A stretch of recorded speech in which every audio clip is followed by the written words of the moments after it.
Assalamualaikum warahmatullahi wabarakatuh. Selamat pagi semuanya.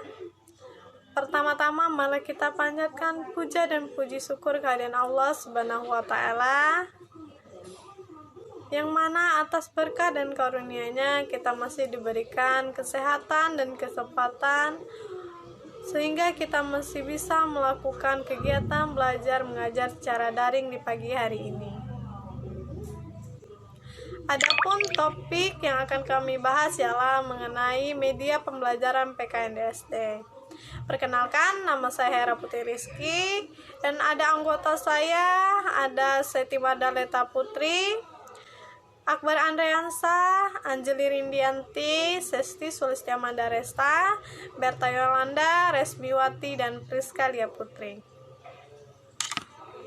Baiklah teman-teman, materi pertama yaitu pengertian media pembelajaran PKN SD yang akan dijelaskan oleh Saudari Seti Mardaleta Putri. Kepada saudari kami persilakan.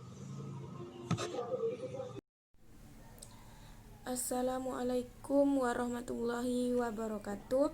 Perkenalkan, nama saya Seti Mardaleta Putri, NIM 2019143113, akan menjelaskan tentang materi 1, yaitu pengertian media pembelajaran PKN SD. Kata media berasal dari bahasa Latin, yaitu medio atau medium, yang berarti pengantar atau perantara. Secara khusus, kata tersebut diartikan sebagai alat komunikasi yang digunakan untuk membawa informasi dari satu sumber ke sumber penerima.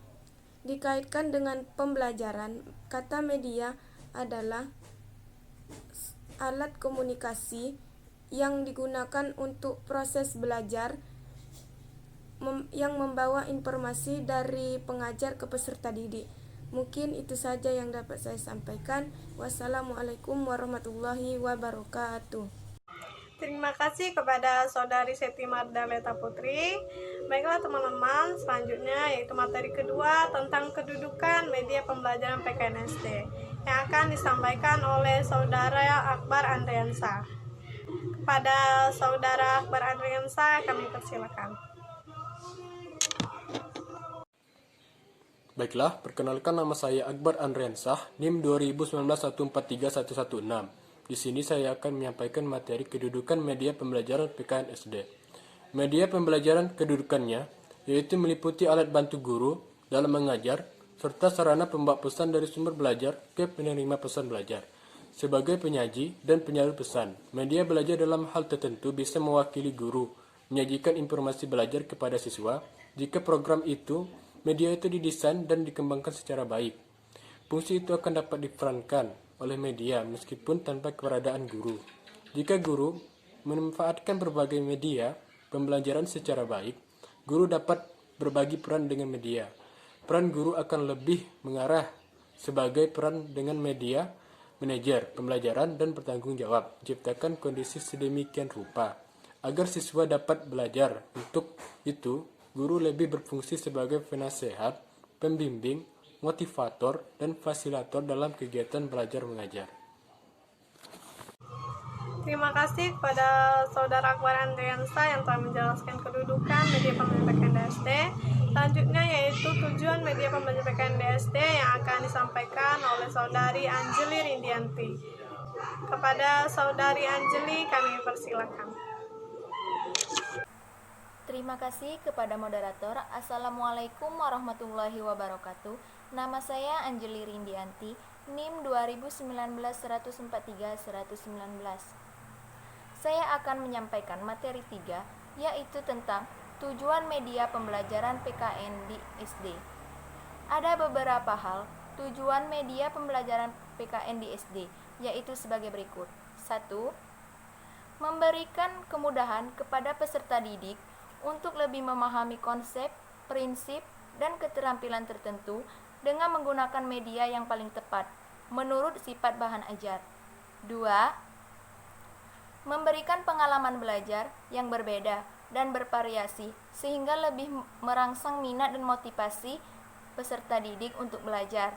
3. menumbuhkan sikap dan keterampilan tertentu dalam teknologi, karena peserta didik tertarik untuk menggunakan atau mengoperasikan media tertentu. 4. Menciptakan situasi belajar yang tidak dapat dilupakan peserta didik. 5. Memperjelas informasi atau pesan pembelajaran. 6. Meningkatkan kualitas belajar mengajar. Mungkin itu saja yang dapat saya sampaikan. Saya ucapkan terima kasih. Wassalamualaikum warahmatullahi wabarakatuh. Baiklah teman-teman, langsung saja kita ke materi selanjutnya, yaitu manfaat media pembelajaran PKN SD yang akan disampaikan oleh Saudari Sesti Sulistia Mandaresta. Kepada Saudari Sesti Sulistia Mandaresta kami persilakan. Terima kasih kepada moderator. Assalamualaikum warahmatullahi wabarakatuh. Saya Sesti Sulistia Mandaresta, NIM 2019-14300, akan menjelaskan manfaat media pembelajaran PKN SD terbagi menjadi 4. Yang pertama yaitu pengajaran akan lebih menarik perhatian siswa sehingga dapat menumbuhkan motivasi belajar atau pengajaran lebih produktif. 2. Bahan pengajarannya akan lebih jelas maknanya sehingga dapat lebih dipahami oleh para siswa. Dan kemungkinan siswa menguasai tujuan pembelajaran lebih baik. Yang ketiga, pengajaran akan bersifat langsung karena metode yang digunakan akan lebih bervariasi, tidak semata-mata komunikasi verbal melalui penuturan kata-kata dari guru, melainkan mengajak siswa secara langsung untuk mengalami dan berinteraksi dengan sumber belajar. Yang terakhir, 4. Siswa akan lebih banyak melakukan belajar sebab tidak hanya mendengarkan uraian guru tetapi juga aktivitas lain seperti mengamati, melakukan, mendemonstrasikan, dan lain-lain. Sekian yang bisa saya jelaskan tentang manfaat media pembelajaran PKN SD. Saya akhiri, wassalamualaikum warahmatullahi wabarakatuh. Materi selanjutnya yaitu klasifikasi pembelajaran PKN SD yang akan disampaikan oleh Saudari Berta Yolanda. Pada Saudari Berta Yolanda kami persilakan. Terima kasih kepada moderator. Assalamualaikum warahmatullahi wabarakatuh. Perkenalkan, nama saya Berta Yolanda, NIM 2019-143-089. Di sini saya akan menyampaikan materi 5, yaitu tentang klasifikasi pembelajaran PKN di SD. Klasifikasi pembelajaran PKN di SD dibagi menjadi 3 macam media. A. Media auditif, media yang hanya mengandalkan suara saja, seperti radio, kaset, recorder, piringan hitam. Media ini tidak cocok untuk orang yang tuli atau memiliki masalah pendengaran lainnya. B. Media visual, media yang hanya mengandalkan indera penglihatan saja. Media ini ada yang menampilkan gambar diam seperti film strip, slides, foto, gambar atau lukisan, dan cetakan. Ada pula yang menampilkan gambar atau simbol yang bergerak seperti film bisu dan film kartun. C. Media audio visual, media yang mempunyai unsur suara dan gambar. Jenis media ini mempunyai kemampuan yang lebih baik karena meliputi kedua jenis media. Media ini dibagi ke dalam A. Audio visual diam, yaitu baik unsur suara maupun unsur gambar berasal dari satu sumber yang sama, seperti video dan kaset. 2. Audiovisual gerak, yaitu unsur suara dan unsur gambar berasal dari sumber unsur yang berbeda. Misalnya, film bingkai. Suara yang unsur gambarnya berasal dari slides proyektor dan unsur suaranya. Dilihat dari daya liputannya, media terbagi menjadi A. Media dengan daya liput luas dan serentak. Penggunaan media ini tidak terbatas oleh tempat dan ruang, serta dapat dijangkau jumlah anak didik yang banyak di waktu yang sama, seperti radio, televisi, dan internet. B. Media dengan daya liput terbatas oleh ruang dan tempat. Media ini dalam penggunaannya membutuhkan ruang dan tempat yang khusus, seperti film sound slides. Film rangkai yang harus menggunakan tempat yang tertutup gelap. C. Media untuk pembelajaran individual. Media ini penggunaannya hanya untuk seorang diri. Termasuk media ini adalah modul berprogram dan pembelajaran melalui komputer. Terima kasih, itulah yang bisa saya sampaikan. Saya ucapkan wassalamualaikum warahmatullahi wabarakatuh. Baiklah teman-teman, materi selanjutnya yaitu jenis pembelajaran PKN DSD yang terbagi menjadi dua bagian, yaitu ada bagian 2 dimensi dan bagian 3 dimensi. Jenis pembelajaran PKN SD 2 dimensi yang akan dijelaskan oleh Saudari Resmiwati. Pada Saudari Resmi kami persilakan. Terima kasih kepada moderator. Assalamualaikum warahmatullahi wabarakatuh. Perkenalkan, nama saya Resmiwati, NIM 2019-143088. Di sini saya akan menjelaskan tentang jenis-jenis pembelajaran PKN di SD, yaitu pada bagian media 2 dimensi. Media 2 dimensi sering disebut dengan grafis. Media 2 dimensi adalah media yang memiliki ukuran panjang dan lebar. Contoh media 2 dimensi yang pertama yaitu bagan, yaitu kombinasi antara media grafis dan gambar foto yang dirancang untuk memvisualisasikan secara logis dan teratur. Mengenai faktor pokok atau gagasan, fungsi dari bagan adalah untuk menunjukkan hubungan perbandingan jumlah relatif. Yang kedua yaitu diagram. Diagram yaitu suatu gambaran sederhana yang dirancang untuk memperlihatkan hubungan timbal balik, terutama pada garis-garis. Yang ketiga yaitu grafik. Grafik adalah penyajian data berangka. Grafik merupakan keterpaduan yang lebih menarik dengan sejumlah timbulasi data yang tersusun dengan baik. Yang keempat yaitu poster. Poster yaitu kombinasi antara visual dari rancangan yang kuat dengan makna dan pesan yang dimaksud untuk menangkap perhatian orang yang lewat tetapi cukup lama.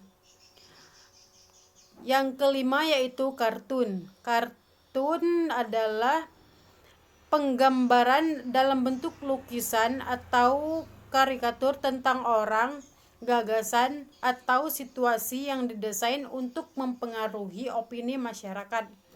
Kegunaan kartun dalam pengajaran dapat memperjelas rangkaian isi bahan dalam suatu urutan logis atau mengandung makna. Mungkin hanya itu yang dapat saya jelaskan. Sekiranya mohon maaf. Wassalamualaikum warahmatullahi wabarakatuh. Baiklah teman-teman, materi terakhir yaitu jenis pembelajaran PKN DSD bagian 3 dimensi yang akan dijelaskan oleh Saudari Priskalia Putri. Kepada Saudari Priskalia Putri kami persilakan. Assalamualaikum warahmatullahi wabarakatuh. Perkenalkan, nama saya Priskalia Putri, NIM saya 2019-143120.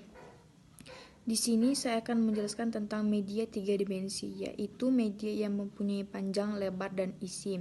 Media 3 dimensi yang sering dipakai adalah model dan boneka. Model adalah 3 tiruan dimensional dan beberapa objek nyata yang terlalu besar, terlalu jauh, terlalu kecil, dan terlalu mahal.